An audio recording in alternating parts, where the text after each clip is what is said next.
And today we going to study next crop, that is बाजरी किंवा त्याला बाजरा सुद्धा म्हटलं जाईल. लोकल नेम ऑफ बाजरी दॅट इज पर्ल मिलेट. बघा, बाजरीला काय म्हटलं जातं? Pearl millet. ज्या पद्धतीने ज्वारीला आपण पाहिलं ग्रेट मिलेट, त्याच पद्धतीने बाजरी क्रॉपला पर्ल मिलेट किंवा सजुरा सुद्धा म्हटलं जाईल. Then family of these crops, that is Gramineae, same as a sorghum. बघा, ज्या पद्धतीने सोरगमचं बॉटनिक नेम पाहिलं, त्याचबरोबर फॅमिली पाहिली, त्याच पद्धतीने बाजरीची आपण पाहतोय फॅमिली, दॅट इज ग्रॅमिनी. ग्रॅमिनी मीन्स गवत कुळ. देन बॉटनिकल नेम ऑफ बाजरी पेनिसिटम टायपोडियम.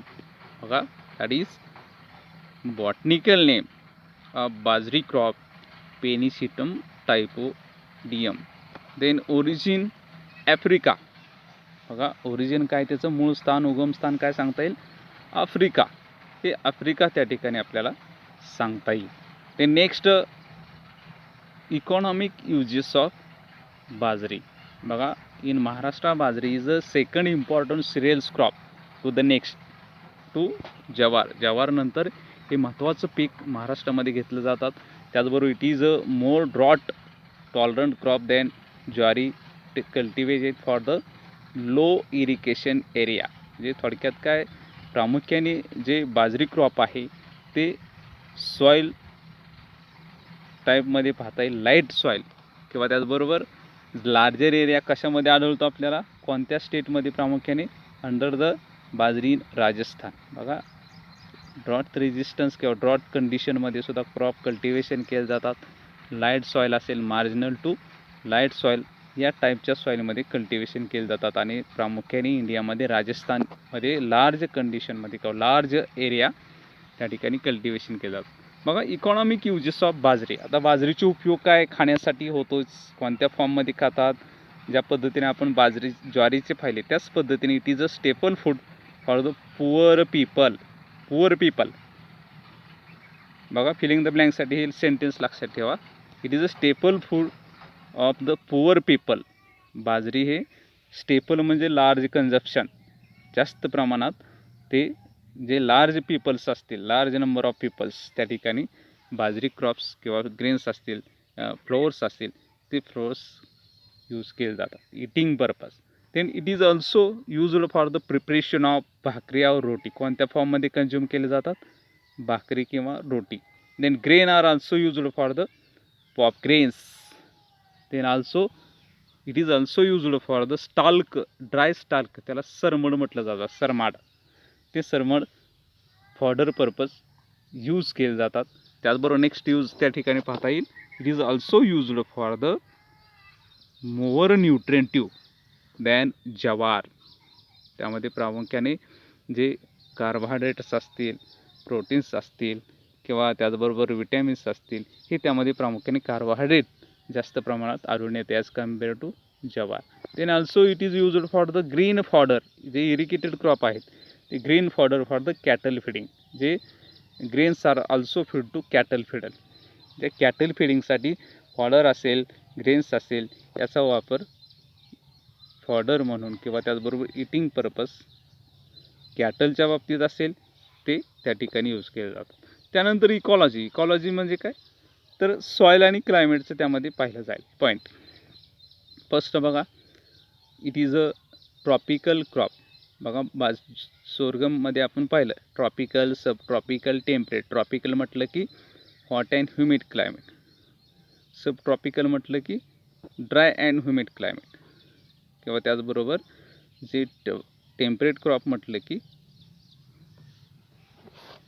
त्या ठिकाणी cool and dry climate condition सांगता येईल. बघा, यामध्ये आपल्याला सांगता येईल क्लायमेटच्या बाबतीत, it is a tropical crop. It required warm and dry climatic condition. It required optimum temperature range for the proper growth of the plant, that is 20 to 80 degree Celsius. साधारण 20 ते 28 डिग्री सेल्सिअस टेम्परेचर हे proper ग्रोथसाठी आवश्यक आहे. Then annual rainfall that is 500 to 875. साधारण 500 ते 875 per year.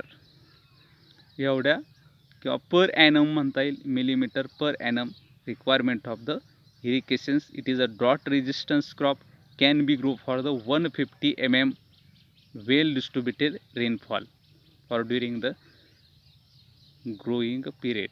जे काय वाढीच्या अवस्था असतील त्यामध्ये सुद्धा 150 मिलीमीटर जरी पाऊस असेल त्या रिजनमध्ये तरीसुद्धा त्या ठिकाणी वेल ग्रोथ त्या क्रॉपची होऊ शकते. Then soil, bajri is also grown in different types किंवा variety of the soil, from the sandy soil असेल, medium soil, black to alluvial soil, म्हणजे सँडी, मिडियम, ब्लॅक, ॲल्युवेल या डिफरंट टाईपच्या सॉईलमध्ये सुद्धा क्रॉप्स कल्टिवेशन केले जातात. In case of Maharashtra, these crops are grown on the marginal to light soil which are the not suitable for the jowar cultivation. बघा महाराष्ट्रामध्ये not suitable कोणती soil not suitable? Marginal to light soil.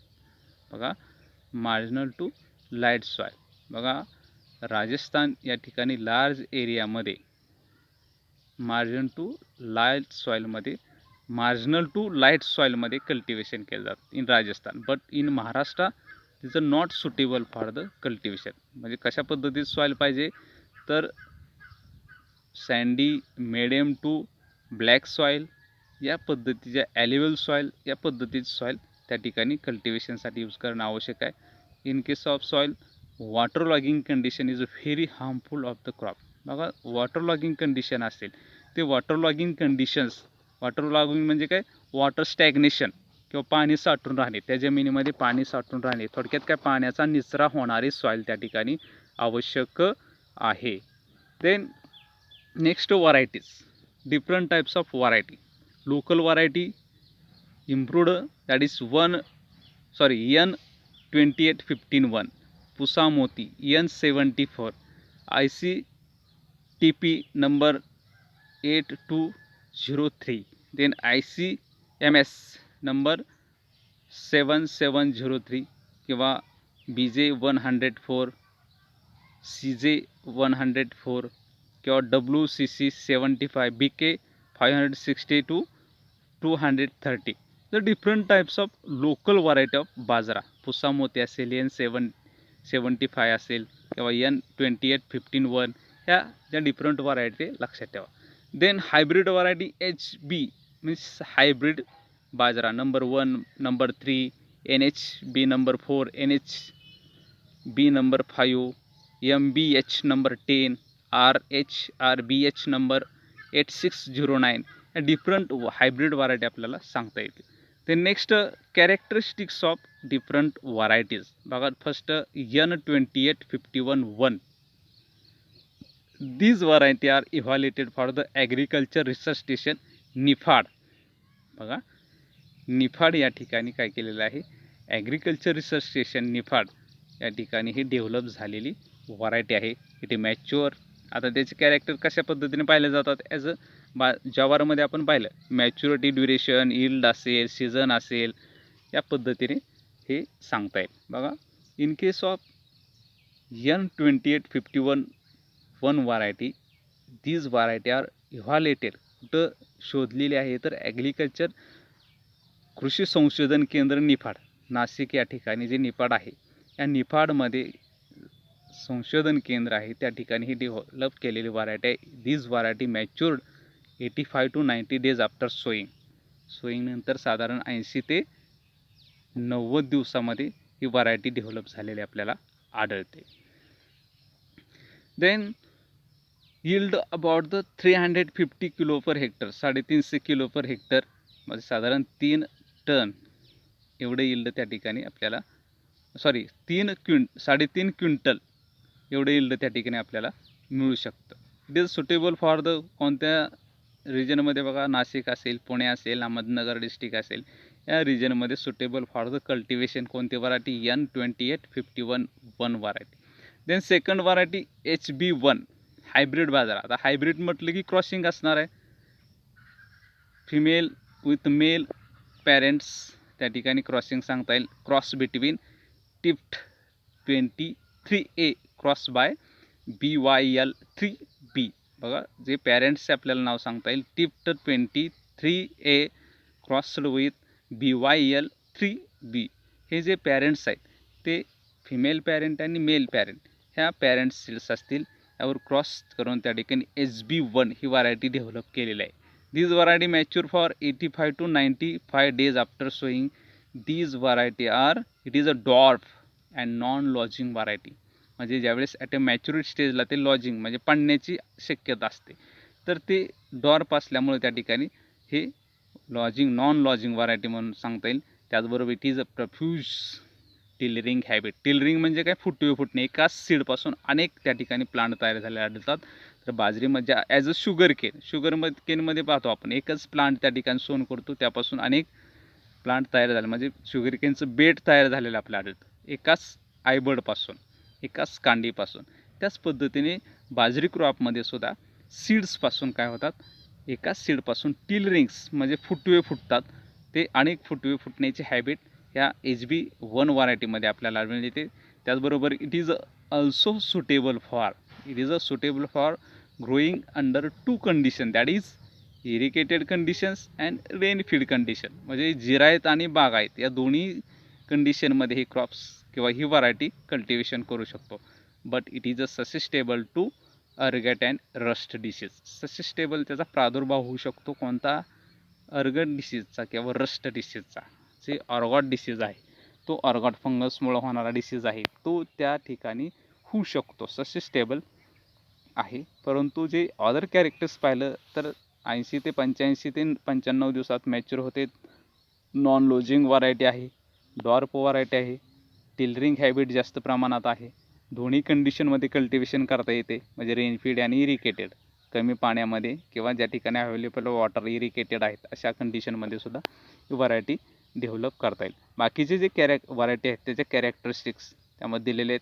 Same त्या ठिकाणी suitable किंवा त्याचबरोबर यील्डच्या बाबतीत असेल, ससेस्टेबलच्या बाबतीत असेल, कोणता पेस्ट डिसीज असेल आणि त्याचं क्रॉसिंग त्या ठिकाणी दिलेलं आहे. त्यानंतर next preparation of land.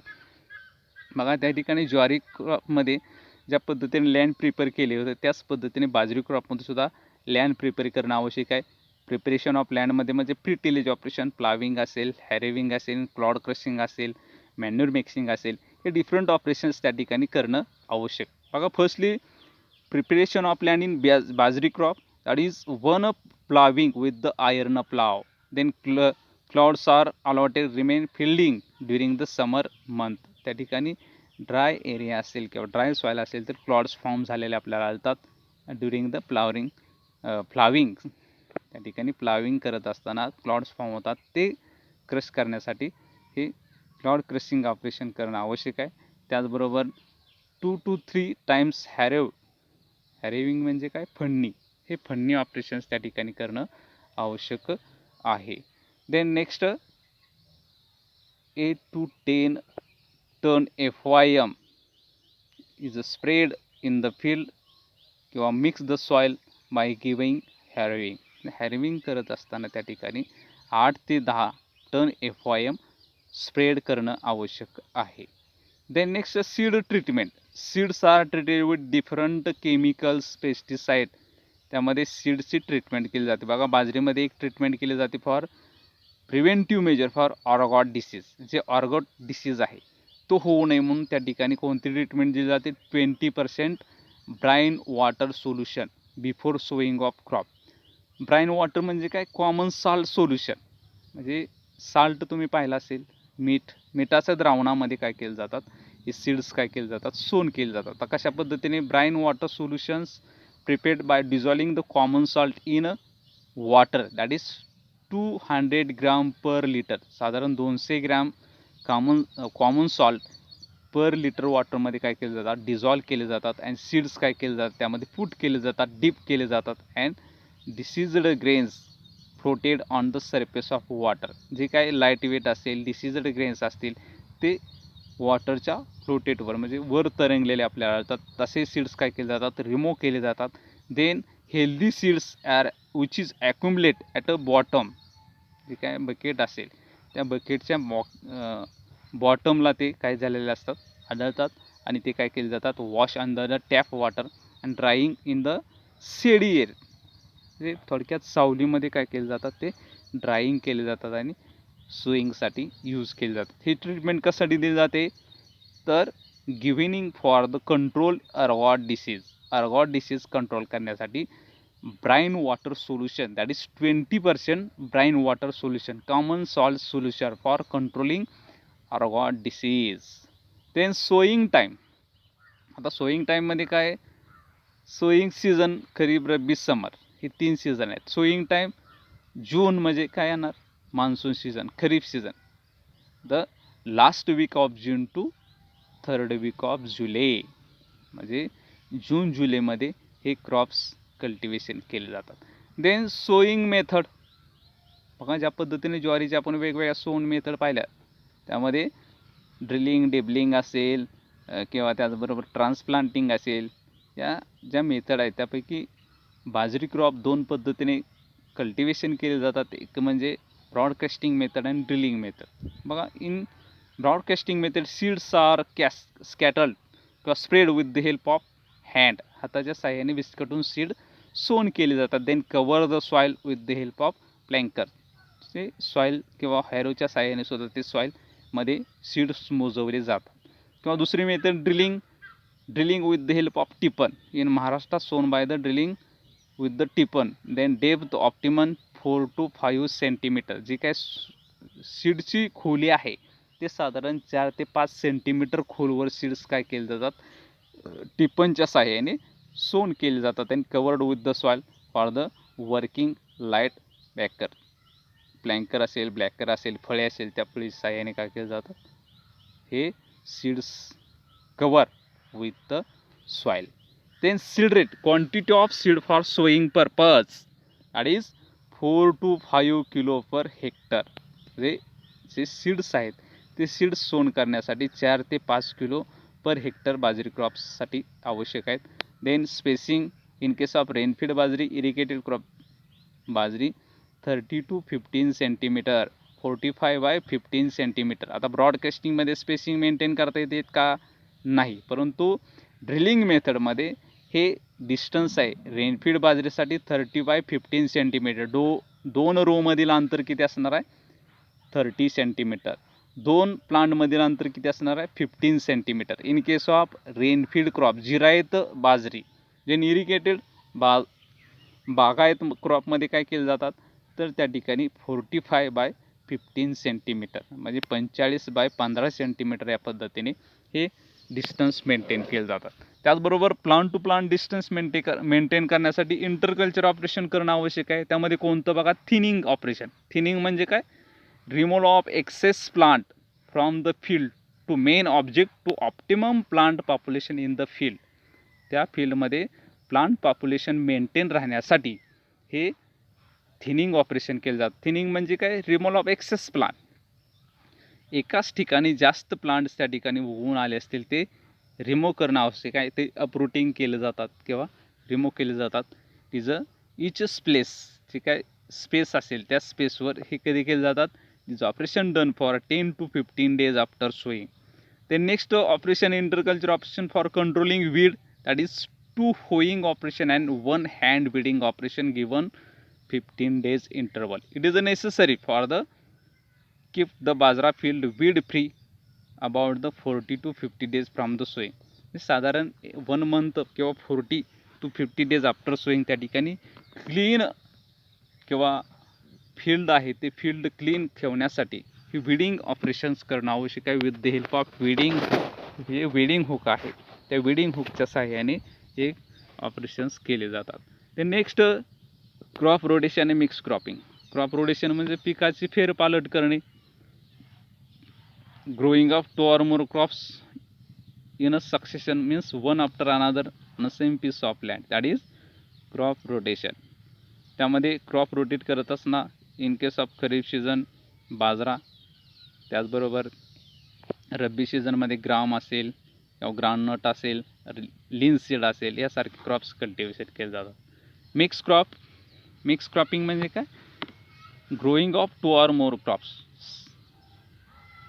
On a same piece of land without identity. त्या ठिकाणी कोणत्याही प्रकारचे आयडेंटिटी राहत नाही. जे सीड्स असतात ते वेगवेगळ्या क्रॉपचे सीड्स मिक्स केले जातात आणि ॲट अ टाईम सोन केले जातात. म्हणजे विदाऊट आयडेंटिटी त्यामध्ये बाजरी क्रॉप्समध्ये विथ द तूर, उडीद, सोयाबीन यासारखे क्रॉप्स 2:1 किंवा 3:1, 2% बाजरी क्रॉप, 1% अदर क्रॉप, 3% बाजरी क्रॉप, 1% अदर क्रॉप, या पद्धतीने किंवा या प्रपोर्शन्समध्ये हे सीड्स काय केले जातात, सोन केले जातात. Then manuring. Generally bajri crops are manured, not manuring but hybrid variety are need for manuring. Generally बाजरी क्रॉपमध्ये मॅन्युरिंगची गरज नाही, परंतु हायब्रिड व्हरायटी आहेत त्यामध्ये मॅन्युरिंग ॲप्लिकेशन करणं आवश्यक आहे. त्यासाठी जे रिकमेंडेड डोसेस आहेत ते आपण प्री टिलेज ऑपरेशन्समध्ये पाहिले 8 to 10 टन FYM पर हेक्टरी त्या ठिकाणी लास्ट प्री टिलेज ऑपरेशनला मिक्स करणं आवश्यक आहे. Then fertiliser dose of this variety it is a depending upon according to variety, soil and irrigation. जो फर्टिलायझर डोस आहे तो व्हरायटी असेल, सॉईल असेल किंवा इरिगेशन फॅसिलिटीनुसार ठरवलेला किंवा सांगितलेला आहे. बघा, लोकल व्हरायटीसाठी only 12 kilo nitrogen per hectare. Then improved variety for irrigated 25 kilo nitrogen, 25 kilo phosphorus हा त्या ठिकाणी फर्टिलायझर डोस अप्लाइड केला जातो. देन हायब्रिड व्हरायटी बघा 50, 37, 25 किलो NPK पर हेक्टर, म्हणजे 50 kilo nitrogen, 37 kilo phosphorus, 25 kilo potash हा रिकमेंडेड फर्टिलायझर डोस अप्लाइड केला जातो.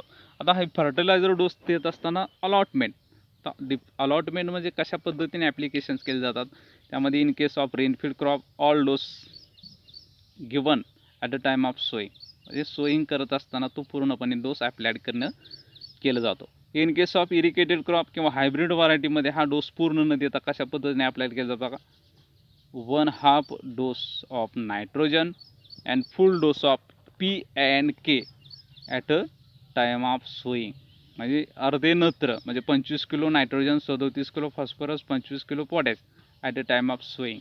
Then remaining 1 of nitrogen that is 25 kilo nitrogen 3 to 4 week after sowing, म्हणजे 1 month after sowing, साधारण एका महिन्यानंतर हा remaining 1/2 nitrogen that is 25 kilo nitrogen applied केला जातो. देन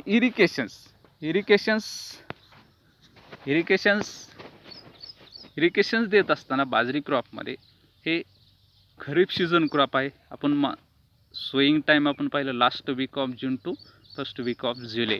या पद्धतीने खरीप सीझनमध्ये no need for the irrigations, म्हणजे पावसा असल्यामुळे त्या ठिकाणी वॉटर ॲप्लिकेशन करण्याची गरज नाही. परंतु इन केस ऑफ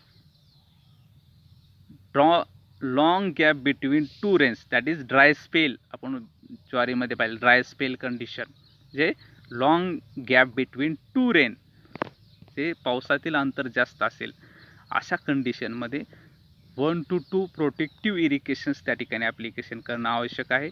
ज्या डिफरंट स्टेजेस आहेत त्यामध्ये प्रामुख्याने tillering stage, flag leaf stage, grain filling stage. Tillering म्हणजे फुटवे येण्याची अवस्था, फुटवे एकाच सीडपासून अनेक प्लांट त्या ठिकाणी फॉर्म झाले आढळतात, त्याला फुटवे म्हटलं जातात. दुसरी म्हणजे फ्लॅग लीफ स्टेज.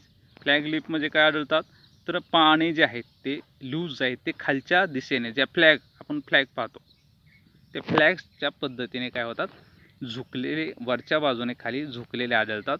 आणि ग्रेन फिलिंग म्हणजे दाणे भरण्याची अवस्था, त्या स्टेजेसला कणसामध्ये किंवा एरिड्समध्ये आफ्टर फ्लावरिंग ग्रेन फिल होतात, त्या स्टेजेसला वॉटर रिक्वायरमेंट करणं आवश्यक आहे. त्यामध्ये महत्त्वाचं म्हणजे मोस्ट इम्पॉर्टंट स्टेज कोणते आहे तर ग्रेन फिलिंग स्टेजला वॉटर रिक्वायरमेंट करणं आवश्यक आहे. Any moisture deficiency stage result for the low yield. जर त्या ठिकाणी पाण्याची कमतरता असेल कोणत्या स्टेजला, ग्रेन फिलिंग स्टेजला, तर अशा कंडिशनला त्या ठिकाणी वॉटर किंवा मॉइश्चर मेंटेन करणं आवश्यक आहे.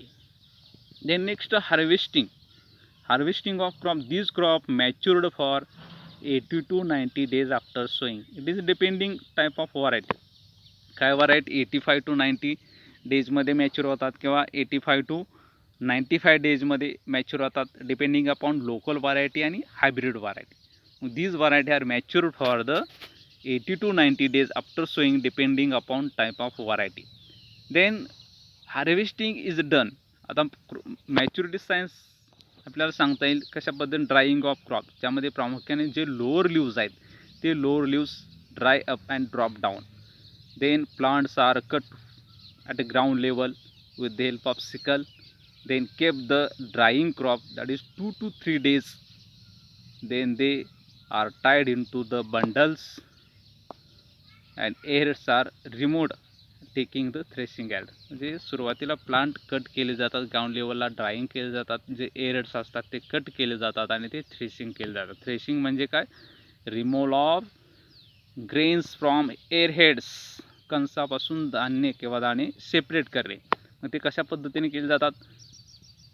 Under the feet of the bullock किंवा थ्रेशिंग मशीनच्या साहाय्याने सुद्धा त्या ठिकाणी पॉवर थ्रेशर आहे, त्या पॉवर थ्रेशरच्या साहाय्याने सुद्धा मळणी यंत्र किंवा मळणी मशीनच्या साहाय्याने सुद्धा त्या ठिकाणी हे थ्रेशिंग ऑपरेशन्स केले जातात. Then grains are cleaned and winnowing. Winnowing म्हणजे काय? उफणणे. बघा पूर्वीच्या खेड्यामध्ये किंवा पाहिला आपण तर त्या ठिकाणी जे अगेन्स्ट द विंड, जे वाऱ्याची दिशा असेल अशा ठिकाणी काय केले जातात, हे ग्रेन्स आहेत ते ग्रेन्स उफणले जातात किंवा त्यामधून डस्ट असेल, डर्ट पार्टिकल असतील ते त्या ग्रेन्सपासून सेपरेट करण्यासाठी विनोईंग ऑपरेशन, म्हणजे separation of grains from dust किंवा भुसा याच्यापासून काय केलं जातात, ग्रेन्स सेपरेट केले जातात, त्याला विनोईंग ऑपरेशन म्हटलं जातं. थोडक्यात ग्रेन आहे ते ग्रेन क्लीन करणं आवश्यक आहे. Then next average yield of this crop, that is local variety 7 to 8 quintal per hectare, hybrid variety 20 to 25 quintal per hectare. Then straw किंवा कडबा, त्याला सरमण म्हटलं जाईल, fodder, that is 90 quintal per hectare. बघा 7 ते 8, 20 ते 25, 90 quintal per hectare respectively local improved variety, hybrid variety आणि स्ट्रॉ किंवा कडबा या पद्धतीने आपल्याला यील्ड सांगता येईल. देन नेक्स्ट डिफरंट जे क्रॉप कल्टिवेशन्स आहेत त्यामध्ये प्रामुख्याने जे लास्ट पार्ट आपण पाहतो त्यामध्ये फर्स्ट पेस्ट अँड डिसीजेस, म्हणजे त्यामध्ये इम्पॉर्टंट पेस्ट अँड डिसीजेस आपण पाहिला. बाजरी क्रॉपमध्ये सुद्धा तो स्टेम बोरर आहे, तो स्टेम बोरर कशा पद्धतीने अटॅक करतो, आर्मी वर्म असतील, ॲपिड्स असतील, मिच फ्लाय असतील, हे सर्व पेस्ट आहेत ते पूर्णपणे कशा पद्धतीने स्टेम बोरर आपण पाहिला. स्टेम बोरर जो लार्वा स्टेजला feeding on leaves, then later hole on stem, then inner portion are feeding, that is dead heart of the plant. त्यामध्ये सुरुवातीला लीव्स खाऊन टाकते, परत स्टेमला होल पाडते आणि परिणामी त्या ठिकाणी जे सेंट्रल शूट्स आहेत किंवा प्लांट पूर्णपणे ड्राय होते. परिणामी त्यासाठी हे नेचर ऑफ डॅमेज हे सांगता येईल. त्यासाठी कंट्रोल मेजरमध्ये जे डिफरंट केमिकल्स आहेत किंवा destructive affected plant part, remove the affected plant part, आपण बाजरीमध्ये ज्या पद्धतीने स्टेम बोरर्स पाहिलं त्याच पद्धतीने स्टेम बोरर. त्याचबरोबर आर्मी वर्म त्याच पद्धतीने फीडिंग करतात, जे प्लांट असेल किंवा स्टेम असेल ते फीड करतात. ॲफिड्स काय करतात, सकिंग पेस्ट आहे, suck the cell sap from leaves. त्या aphids, jassids, thrips, that is sucking pest, रस शोषणाऱ्या किडी. त्यामध्ये ॲफिड्स काय करतात, suck the cell sap from leaves किंवा शूट्स असतील त्यामधून रस शोषून घेतात. मिच फ्लाय सुद्धा त्याच पद्धतीने अटॅक करतात. त्याचबरोबर दुसरे एक पेस्ट महत्त्वाचे आहेत त्यामध्ये प्रामुख्याने the blister beetle, it is found in bajra crop. बघा, it is a serious damage of the bajri crop, blister beetle. त्या ठिकाणी नीम्स अँड ॲडल्ट्स काय करतात, जे फ्लावर्समध्ये पोलन ग्रेन्स असतात किंवा इनफ्लोरिसन्स असतात त्यावरच हे काय करतात, अटॅक करतात. परिणामच त्या ठिकाणी earheads without grains are the found, म्हणजे थोडक्यात काय, पोलन ग्रेन्स डॅमेज केल्यामुळं परिणामीच त्या ठिकाणी जे ग्रेन आहेत ते ग्रेन फॉर्म होत नाहीत. त्यासाठी कंट्रोल मेजर काय सांगितले, 1.3% lindane powder at the rate of 20 kilo per hectare. Dusting 1.3% lindane powder at the rate of 20 gram per hectare. त्याचबरोबर स्प्रेइंग ऑफ मोनोक्रोटोफॉस और इंडोसल्फॉन ॲट द 0.05%, म्हणजे साधारण 0.05% मोनोक्रोटोफॉस अँड एंडोसल्फान हे स्प्रेइंग करणं आवश्यक आहे. त्याच पद्धतीने इम्पॉर्टंट डिसीज बघा, डिसीज 3-4 प्रकारचे आहेत. त्यामध्ये प्रामुख्याने smut disease, downy mildew, rust आणि अर्गॉट. आता स्मट आपण ज्वारीमध्ये पाहिला आहे. स्मट डिसीज काणी रोग हा बुरशी एरेड्सवर आढळून येतात. त्यामध्ये ब्लॅक कलरचे फंगस ग्रोथ असते, ते एरेड्सवर कंसामध्ये त्या ठिकाणी आढळतात. डाउनी मिल्ड्यू म्हणजे लिव्जवर फंगसची ग्रोथ, लोअर साईडला फंगसची ग्रोथ आढळून येते. रस्ट डिसीज हा त्या ठिकाणी वेगवेगळ्या टाईपचे रस्ट आहेत. त्यामध्ये प्रामुख्याने ब्राऊन कलरचे पॅचेस राऊंडेड शेपमध्ये लिव्जवर आढळून येतात, त्याला रस्ट डिसीज म्हटलं जातं. आणि यामध्ये प्रामुख्याने जो अर्गॉट डिसीज आहे, आपण सीड ट्रीटमेंटमध्ये पाहिलं ergot, it is a fungal disease. बघा, अर्गॉट डिसीज कशामुळे होतो? It is a fungal disease, बुरशीजन्य रोग आहे. It is caused by Claviceps species. म्हणजे थोडक्यात काय नेचर ऑफ सिम्पटम्स काय सांगता येईल यामध्ये? A pinkish sugary substance ooze out from the affected flowerets. त्या फ्लावर्समधून जे काय अफेक्टेड फ्लावर्स असतील, फंगसमुळं काय होतं, त्यामधून पिंकिश कलरचे चिकट द्रव त्यामधून फॉर्म झालेला आपल्याला आढळून येतं. This sugary substance drop on the lower side of leaves. परिणामीच त्या ठिकाणी जे खालचे लिव्ज असतात त्यावर ड्रॉप डाऊन होतात. जो काय वूज लाईक सबस्टन्स द्रव आहे, तो द्रव त्या ठिकाणी ड्रॉप डाऊन झालेला आढळून येतो. परिणामीच काय होतात, the lower side of leaves are dry up. Then affected ovaries turn into the dark brown elongated structure known as sclerata. The ergot affected grains are poisonous. They should not be used for the consumption. म्हणजे खाण्यासाठी त्याचे अयोग्य आहेत. Because the जे ergot disease किंवा sugary substance R secreted किंवा फंगसमुळं त्या ठिकाणी काय होतात, पूर्णपणे हे डॅमेज होतात. त्यासाठी कंट्रोल मेजर आपण सीड ट्रीटमेंटमध्ये पाहिलं. 20% brine water solution before sowing. Brine water means common salt 200 gram per litre water. जे कॉमन सॉल्ट आहे ते 200 ग्रॅम पर लिटर वॉटरमध्ये डिझॉल्व केले जातात. सीड त्यामध्ये डिपिंग केले जातात. जे डिसीजड असतील, लाईट वेट असतील, they are the floated on the surface of water. They are removed. Then healthy seeds which is the accumulate at the bottom, they are removed and dry in shady place and they are used for the sowing purpose. जे त्या ठिकाणी जे seeds आहेत, ते seeds त्या ठिकाणी ज्या पद्धतीने सीड ट्रीटमेंट पाहिले, हेच त्याचं काय आहे, control measure before preventive measure म्हणून त्या ठिकाणी सीड ट्रीटमेंट दिली जाते. ते कशा पद्धतीने 20% वॉटर कॉमन सॉल्ट सोल्युशन. या पद्धतीने बाजरी क्रॉप्स आपण कल्टिवेशन्स पाहिले. त्याच पद्धतीने क्वेश्चन बँक दिले आहे. प्रत्येक क्रॉपच्या एंडला त्या ठिकाणी क्वेश्चन बँक दिलेले आहे. बाजरी हॅज बीन ओरिजिनेटेड, बाजरीचं उगमस्थान, सीड रेट सांगितलेलं आहे, अर्गट डिसीज कोणत्या क्रॉपमध्ये आढळून येतो, HB1 व्हरायटी कोण त्या क्रॉपचे आहे, बॉटनिकल नेम विचारलेलं आहे. तर या पद्धतीचे क्वेश्चन्स तुम्ही काय करायचे आहेत, सोडवायचे आहेत पूर्णपणे. त्या ठिकाणी जी काही अडचण असेल तर तुम्ही पर्सनली कॉल करून विचारू शकता किंवा SMS करून विचारू शकतात. परंतु एकदम सिम्पल कल्टिवेशन प्रॅक्टिसेस आहेत. जर एकदा रीड केलं आणि लेक्चर ऐकलं तर त्या ठिकाणी काही अडचणी येणार नाही. त्याचबरोबर शॉर्ट नोट्ससुद्धा दिले आहेत बघा. Ergot disease of bajra, blister beetle, HB2 variety, pest and disease of bajra with control measure, characteristics varieties आहेत, HB2, HB5 म्हणजे कुठं डेव्हलप झालेत, क्रॉस मॅच्युरिटी ड्युरेशन कोणत्या सीझनमध्ये सुटेबल आहे, यील्ड किती आहे, या पद्धतीने. त्याचबरोबर दुसऱ्या पद्धतीचे क्वेश्चन विचारू शकता बघा. सप्लाय द इन्फॉर्मेशन रिगार्डिंग बाजरी crops about the following points. Point दिले जातात. इकॉलॉजी म्हणजे काय, त्यामध्ये कोणते पॉईंट येतील, सॉईल आणि क्लायमेट. इकॉलॉजी, सॉईल आणि क्लायमेट, कोणत्या टाईपची सॉईल आवश्यक आहे, ब्लॅक असेल किंवा व्हॅलेबल सॉईल असेल, not suitable for water logging condition, या पद्धतीने त्याचं येणार. त्याचबरोबर क्लायमेटमध्ये काय येणार, ट्रॉपिकल क्रॉप आहे, 20 ते 28 डिग्री सेल्सिअस तापमानाची आवश्यकता आहे, 500 ते 850 वॉटर रिक्वायरमेंट किंवा 150 सेंटीमीटरसुद्धा त्या ठिकाणी वॉटर रिक्वायरमेंटसुद्धा आवश्यक आहे. इरिगेशन्स थोडक्यात. त्या रेनफॉल थोडक्यात.